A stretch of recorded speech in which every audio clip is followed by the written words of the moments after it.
Hey, it's time for MUGgy Monday, and today we're going to talk about quotation marks. Quotation marks are used to indicate that a statement made by another person is being quoted word for word. Use quotation marks at the beginning and at the end of the direct quotation, which is the word for word quote. So Bill said, "My favorite sport is baseball."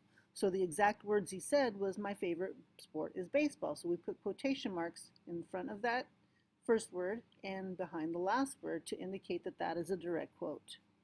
Also, quotation marks are not used with an indirect quote. That is a retelling of what a person said, thought, or wrote. So when we say something like Bill said that his favorite sport is baseball, we're not saying his exact words, so we don't use quotation marks. Sometimes we have quotations within a quotation. So you use single quotation marks around a quotation that's inside of another quotation.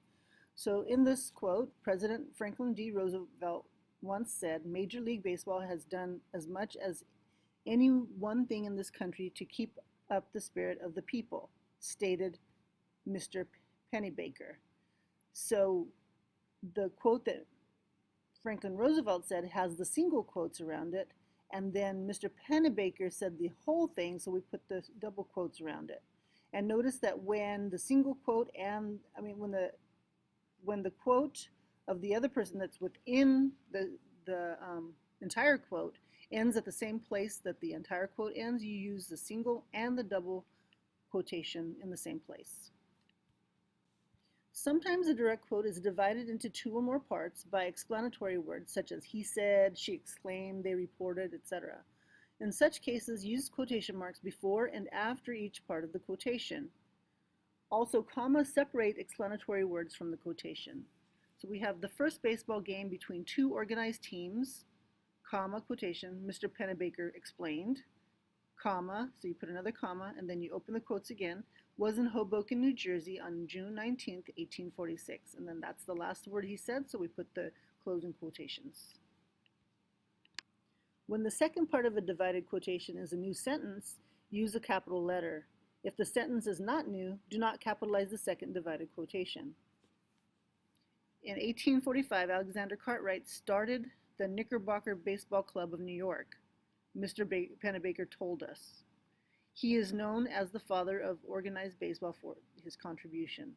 So this first part was a sentence by itself.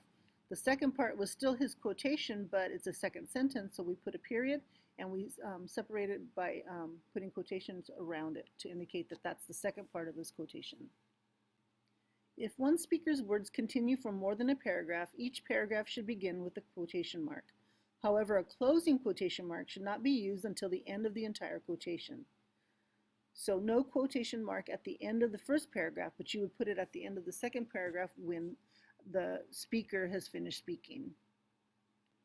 From time to time, we need to use other punctuation along with quotations such as commas, periods, question marks, exclamation points, or colons and semicolons. But the trick is figuring out where do they go. With a period or a comma, periods or commas go inside the quotation marks. Question mark or exclamation point inside of the quotation itself is a question or exclamation. So if the quotation is a question that somebody's asking, or if they're exclaiming something, you put it inside. But you put it outside if the sentence containing the quoted material is a question or an explanation. Colons or semicolons always go outside quotation marks. Be sure you draw this entire chart in your notes. Next, let's talk about dialogue. Dialogue is a conversation between two or more people. Begin a new paragraph each time the speaker changes and use a separate set of quotation marks for each speaker's words. So in this example, Paul is stating this quotation and his dad is stating this. So when Paul's words finish, we start a new paragraph for his dad's words. Finally, we also use quotation marks with titles. Use quotation marks around the titles of magazine articles, chapters, short stories, TV episodes, essays, short poems, and songs. Now it's time to practice what you learned. On the back side of your paper, rewrite the following sentences using quotation marks, commas, and end marks correctly.